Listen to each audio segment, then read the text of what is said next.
कौन इंद्रियां? चक्षु,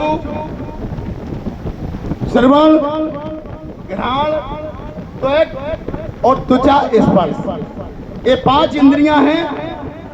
तो रात दिवस मिल उठ लागे 5 ढोटा। ढोटा किसको कहा गया? लड़के को। जितना प्रेम बच्चे से करते हो, जितना लड़के से, संतान से करते हो, उतना ही आदमी अपनी इंद्रियों से प्रेम करता है। और एक नारी, ये मन है। ये मन रूपी जो नारी है, ये इंद्रियां, मन ने, इंद्रियों ने जो काम किया, तो इंद्रियां फॉरवर्ड किसको करती हैं? माइंड को करती है, मन को करती है। तो इंद्रिय ने, जैसे एग्जाम्पल देता हूं कि पहली इंद्री क्या है? चक्षु।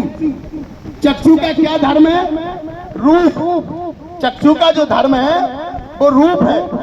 और श्रवण का जो धर्म है वो शब्द है। और घ्राण का जो धर्म है वो क्या है? गंध है, गंध। और त्वक का जो धर्म है वो रस है। जीभ क्या लेती है? रस लेती है। और त्वचा का धर्म है वो स्पर्श। और मन का जो धर्म है वो धर्म। तो रात दिवस मिले उठ लागे 5 ढोटा एक नारी के संतो घरों में झगड़ा भारी। अब देखो इंद्रियां कैसे झगड़ रही आपस में कि आंख ने रूप को देखा। तो आंख इंद्री, क्योंकि 6 इंद्रियों की बात इकट्ठी होगी नहीं, पहले मैंने आंख को लिया। आंख का क्या काम है? रूप को देखना। आंख ने रूप को देखा और रूप अच्छा लगा। कैसा लगा? अच्छा लगा। चाहे वस्तु हो, चाहे फल हो, चाहे फूल हो, कोई भी चीज हो, तो आंख ने रूप को देखा और उस रूप में अनुव्यंजन हुआ, यानी कि मनोरंजन हुआ, मन को भाया, अच्छा लगा, मजा आया। तो मजा आया तो उसमें इंद्री, जो चक्षु इंद्री है, वो किस में फंस गई? विषय में फंस गई। विषय के विकार में फंस गई। तो हमें विषय के विकार को मेटना है। तो चक्षु ने उस रूप को देखने के बाद इंद्री का विषय कैसा हो गया? सकाम हो गया। तो ये हो गया यहाँ से काम। क्या हो गया? काम। और हम उसमें लीन हो गए, तल्लीन हो गए, आसक्त हो गए कि हमें अब वो चीज चाहिए। तो क्या हो गया? राग।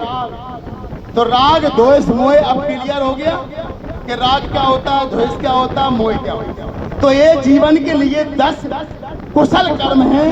इन 10 कुशल कर्मों पे हमारे बच्चा बच्चियां चलेंगे तो आपका जीवन बहुत सुंदर होगा और बहुत जीवन को आगे बढ़ा सकते हो। इसके बाद जब इंद्री और इंद्री का विषय 2 चीज क्लियर हो गया। जब इंद्री के विषय में वो लीन होगा, तल्लीन होगा, तो उसका विज्ञान सकाम होगा कि निष्काम होगा? सकाम होगा।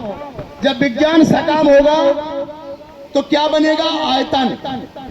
लंबाई गुणित चौड़ाई गुणित ऊंचाई, आयतन की परिभाषा है बच्चों। तो एक आयतन बन गया।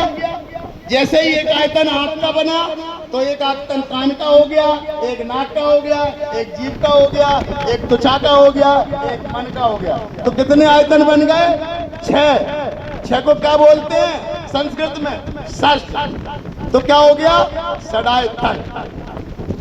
षडायतन ही दुख का कारण है, ये भगवान बुद्ध ने कहा। एक चीज और क्लियर हो गई।